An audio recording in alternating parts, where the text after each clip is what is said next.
वक्त की ये जरूरत समझ लो, बिन पढ़े अब गुजारा नहीं है। वक्त की ये जरूरत समझ लो, बिन पढ़े अब गुजारा नहीं है।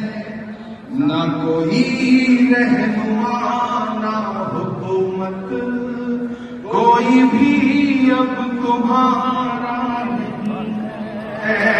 तुम पढ़ो और पढ़ कर लिखो, वरना तारीख बदली मिलेगी।